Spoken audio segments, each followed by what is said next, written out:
Hey y'all, happy Tuesday. Happy spoken word Tuesday. Anyway, I hope you guys Tuesday is coming along fine. Hey, I know it's a late video, and I apologize. However, it is out of my hands, you guys. Today was time card corrections, and of course, I have to make sure people get paid. And being that I deal with payroll, it's very imperative, that I focus to make sure people get paid because I get all type of emails from everywhere. And also, do you guys want to know something? I would be glad when the Father forward me to another position, right? I would be so glad when the Father allowed this chapter of my life to end, right? Because whether you guys know it or not, you could be so good at your job until it can be a blessing or a curse, right? Oh my goodness, all I say is thank you, Father, for giving me these gifts, for allowing me to be able to do these things where people want me to help them, But I'd be lying if I didn't tell y'all the truth that I am consumed and I'm tired. And I'm asking the Father, all praise to the Most High, to move me forward to my next chapter in life, because people have these ways and these folly ways, and they like to bring stress upon you, because they feel like they can, or because you can be intimidating to them, or because they want to put you in a stereotypical group, that they used to putting people probably our color in, okay? So, sometimes it can be very stressful, being stereotyped, as a person, like, oh, because you this color, you're lazy, you can't get this done. But in fact, it's the opposite, that it would need two people to get my job done, because that's how much the Father have allowed me these blessings, right? To be like a guru to people, to be like a person that everybody want to come to. I'm talking about even the people who are above me, Now, look, and all I'm saying is, sometimes it can become overwhelming. And I'm to that point where I'm overwhelmed and I'm tired. And I need the Father to move me forward to my next chapter in life, right? I have outgrown this position and I am consumed. But don't get me wrong, I do telework and I love doing telework. However, even that can be a problem with people because they become envious of that, and they just want to make everything hard for you, And that's just some of my experience. Me being the person who I am, I'm prone to persecution. People hate me because who I am. People try me because of who I am. People try to throw so much on me because of their miserable life, or because they feel they want to try to break me. Like, I'm at the point where people literally trying to break me. Like, literally trying to break me because they want to put so much on me to try to break me. And that was the case what happened too when I went to the hospital, because people tried to come at me so hard until the Father took me away. And they didn't understand that. Like, ain't no weapon formed against me gonna prosper because I'm doing his job. I'm charged to do things for him. So the people that's coming at me, I know they finally realize that they can't touch me. You can't touch me, boo.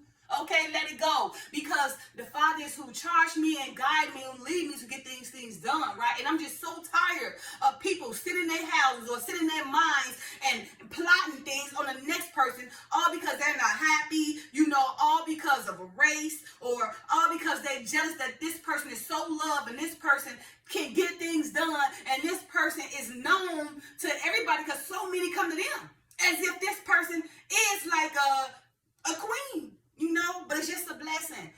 And it's only a blessing because, I'm doing things for the Father. Remember, seek him first and all desires will come to you. So all those things that people trying to do to me and break me and come in and make my job hard and cause me unnecessary stress, it's not going to work. No weapon formed against me should prosper. But the Father, it's already written, so leave me alone.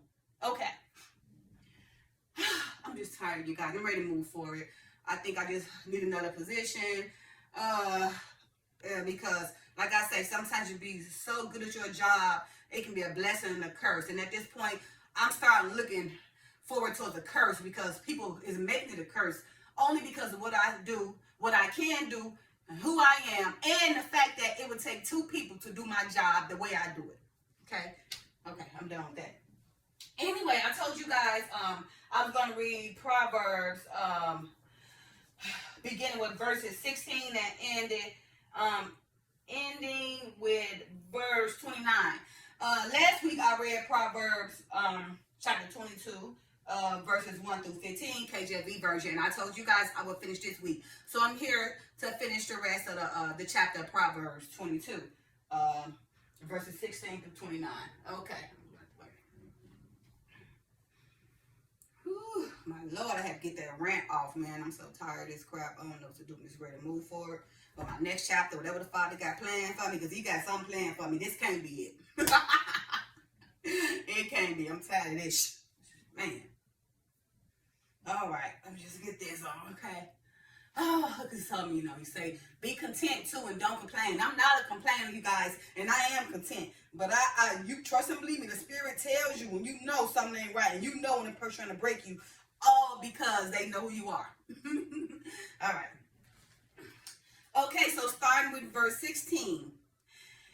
In Proverbs chapter 22, this is verse 16 to 29. Again, I read verses 1 through 15 last week, okay? So Proverbs 22, verse 16 to 29, KJV version. All right, 16. He that oppresseth the poor to increase his riches, and he that giveth to the rich shall surely come to want. Bow down thine ear, and hear the words of the wise, and apply thine heart unto my knowledge. For it is a pleasant thing if thou keep them within thee. They shall withal be fitted in thy lips. That thy trust may be in the Lord, I have made known to thee this day, even to thee. Have not I written to thee excellent things and counsels and knowledge, that I might make thee know the certainty of the words of truth, that thou mightest answer the words of truth to them that send unto thee? Rob not the poor because he is poor, neither oppress the afflicted in the gate. For the Lord will plead their cause, and despoil the soul of those that spoil them. Make no friendship with an angry man, and with a furious man thou shalt not go, lest thou learn his ways, and get a snare to thy soul. Be not thou one of them that strike hands, or of them that are sureties for debts. If thou hast nothing to pay, why should he take away thy bed from under thee? Verse 28, remove not the ancient landmark which thy fathers have set. And verse 29, the final verse, seest thou a man diligent in his business? He shall stand before kings. He shall not stand before mean men. Okay? All right, you guys. So let's go ahead and analyze these verses. Okay. So verse 16 says, he that oppresseth the poor to increase his riches, and he that giveth to the rich shall surely come to want. So it's just saying, because many of the rich oppress the poor so they can keep them rich. So in order for them to stay rich, they have to manipulate and deceive the poor, making them believe that they have to work to eat, but instead, they really pushing them to work to make them rich. The rich can really care less about the poor well-being. It's just a manipulation thing to keep them in power.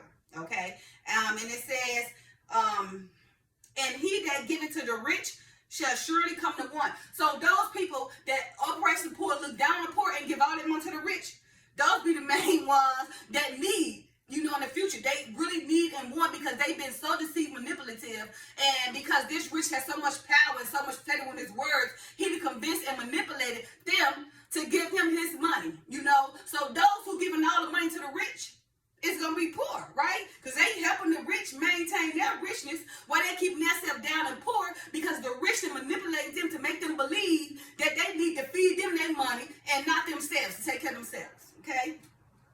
All right. Or not to help the poor, but to help the rich. All right. Verse 17, bow down thine ear and hear the word of the wise, and apply thine heart unto my knowledge. So she's saying bow down the ear. You guys got an ear, then hear, right? Hear what the word says, right? Just saying bow down and hear the word of the wise, right? Hear what the wise man has to say, okay? And apply thy heart to the knowledge. Remember, my people perish because of lack of knowledge. So he's telling you, he's giving you counsel. He's giving you good doctrine. Just bow down your ear to the counsel of the wise, and you will be okay. You will learn how to operate in this world. You will know how to overcome. You will walk straight forward, okay? Overcoming all that stuff and overlooking all that riffraff, okay? Verse 18, for it is a pleasant thing if thou keep them within thee. They shall withal be fitted in thy lips. So it's just telling you, that knowledge you gain and you practice your life on that knowledge, right? It will be a pleasant thing, right? You know, to keep them within you because you're going to have a pleasant life. So it's just telling you, when you take in this knowledge, practice it and apply it to your own life, right? It will fit good within thee, okay? All right, verse 19. That thy trust may be in the Lord. I have made known to thee this day, even to thee. He's just telling you, put your trust in the Lord, not into man. Because you see, every time you put your trust in man, you always fail, right? They always let you down, honey. Ain't no man or woman on this earth is you compared to the Father that's going to uplift you. But in the future, they're going to bring you down because it's human, and that's what humans do. Okay, it is written. If it's already written that we're gonna bring you down anyway because we're a man or woman. It's written. So do not depend on man and woman, but depend on the Lord. Okay. Verse 20, have not I written to thee excellent things and counsels and knowledge, that I might make thee know the certainty of the words of truth, that thou mightest answer the words of truth to them that send unto thee. So he said, have I not written excellent things and counsel? He gave all his counsels, you know, in the book, you know, the knowledge and everything that we can learn from, right? You know, making us certain of the truth. So no matter what people telling us, we got the word to compare the truth. Okay, so don't go out and listen to men. You know, I know you got these priests and preachers and everything, you know, but remember, during Nebuchadnezzar time, the Father took the priests and the pastors. So look, who are we listening to? Remember, we need to follow the word and not man. And me, not even me, but what I'm doing is I make sure I try to go from the word. Okay, that's what he wants you to do. So even though using me to teach you guys, he's telling me to teach you guys to lead you right to the book. Okay, everything I'm doing is to lead you guys to the book. Okay, so you cannot follow me, but everything I'm doing is coming from the word itself, right? Not from my mouth, but from the word, right? And he's just saying that, you know, the words in this book will make certainty of truth, right? So you guys, you know, may know the truth and also know the truth of those who I sent to you to prophesy, right? And another thing, because if that person coming to you to prophesy, he ain't no prophet or she ain't no prophet if that word did not come to pass, okay? All right, verse 22. Rob not the poor because he is poor, neither oppress the afflicted in the gate. For the Lord will plead their cause and spoil the soul of those that spoil them, right? So it's just trying to tell you, those who put in captivity will be made captive themselves, right? You know, so those who sit up here oppressing the poor and afflicting them, the Father's going to plead their cause. You definitely going to agree with you. So he's coming back because remember, we are his children. Everybody on this earth is his children, right? And all he wants us to do is be obedient to him, right? Love thy brother and everything, you know, love your brother like you love yourself, but love the Father first, right? So he just telling you, don't sit up here and oppress the poor and keep them oppressed, because whether you believe it or not, you are being looked upon, you are being judged, and the Father is going to come please their cause because they are his children, just like we are his children, okay? And because you spoil those people, make them do all these things, and you know, leading them in error and leading them far from the Father. He's going to come and avenge them for you. He's going to plead their cause. He's going to spoil you the same way he spoiled them. All right? Verse 24. Make no friendship with an angry man, and with a furious man thou shalt not go, lest thou learn his ways and get a snare to thy soul.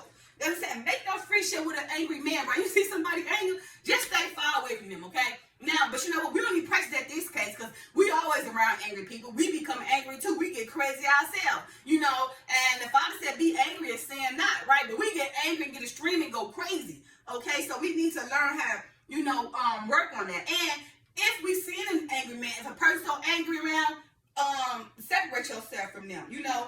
Don't be their friend, okay? You know, and don't be friends with a furious person, okay? Unless you learn their ways, right? Because, I have talked to people, Lord knows, you can get on the phone and talk to somebody, and their whole conversation be so negative. Oh, this one here, and that. You be sitting here like, oh my goodness. This person ain't got nothing else to do but to just sit up here and bicker about somebody else, but not even taking the time to know that, what about you? You understand? You know, you had them people that every time you come around, their engines come down, or every time they talk to you, they're talking bad about somebody. It was just negative because within themselves, they're not happy, and they don't even acknowledge they're not happy. So therefore, everything else around them is the problem, but they're the petty people, the petty ones, really. Stay away from them people, because if you go and be around them people, then you adopt their ways, and you become a snare yourself. All right. verse number 26. Be not thou. Oh, I'm sorry, y'all. If y'all see me skip some verses, because some of them leads on, okay? It goes from one verse to the next. It's a continuation.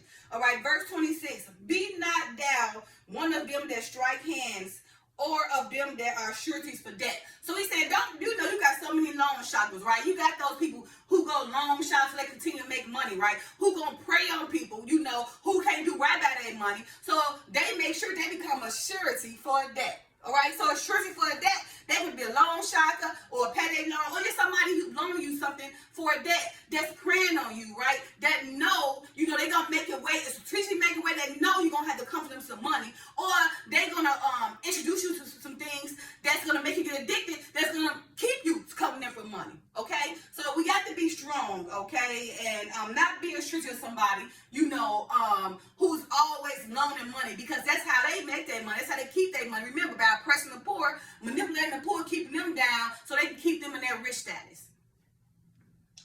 All right, verse 27. If thou hast nothing to pay, why should he take away thy bed from under thee? Right? So if he got nothing to pay, why would you offer this person something knowing that he can't pay it? So what you do, you create a problem, you go volunteer something to this person, knowing that person ain't got it, so you can cause them to be your enemy, so you can have control over them, right? That is downright folliness, that is wicked, and that is evil. And because you spoiling that person and oppressing that person, the Father is going to plead their case, and he's going to come spoil you the same way you spoiled them, okay?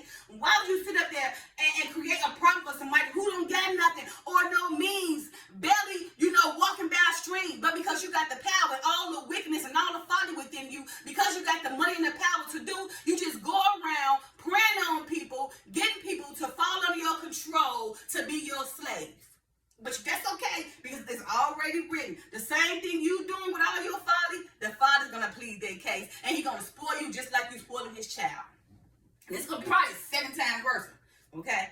Verse 28. Remove not the ancient landmark which thy fathers have set. So this basically telling me, you know, all the ancient. Remember, the head is the ancient, right?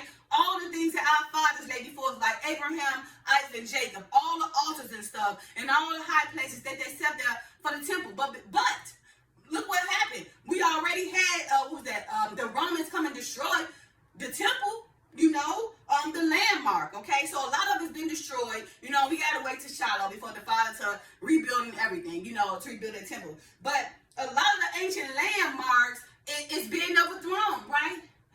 Because of the Gentiles, because they hate, you know, the Father's ways and everything, you know, so they causing for all the ancient landmarks to be removed. And also, Israel is a part of it too, because they're following the other gods, right? They follow the gods more than any other nation. The Father said, and they multiply throughout the earth. So Judah himself is mainly all the nation right now, with all they mingled seeds and watered down seeds, right? You know, causing more distress upon the Father than the other nations. That is written. Get yourself together, Israel and Judah, okay?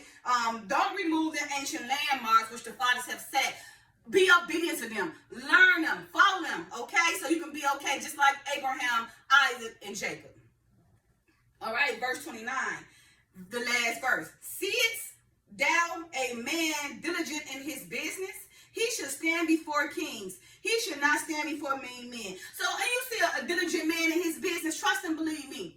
He be known. The kings want to meet them. I mean, the top people in power want to meet this person because he's diligent in his business, right? He is no respect of a person, right? He's not into that favor, or she's not into favoritism, right? But they're into fairness and just and being just and getting it done right, but not being in respect of this person, that person being bragged, right? For favor, right? Now, this kind of man or woman, kings want to stand by, because you got to understand, a king is making their job by the people. So the king can be forced to be embezzled, everything, to do everything because they're working for the people, right? But you also got some kings, like, let's just say it was Enoch. He was working for the people, but he was being led by the Father. So now, most kings these days is not being led by the Father, not doing their business diligently. That's why you see so much war, so much chaos, and so much fight, and so much hate, and such a great falling away against the Father, because many of these people is not diligent in their business, and they're setting the same examples where they get the whole world following them in folly and wickedness and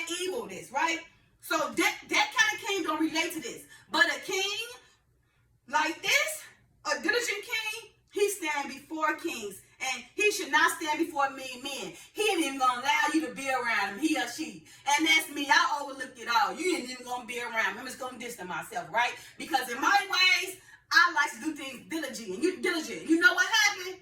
The major people and even my superiors come and stand before me and ask me, okay? And it's only because of the Father. Because why? My business deal in diligence, right?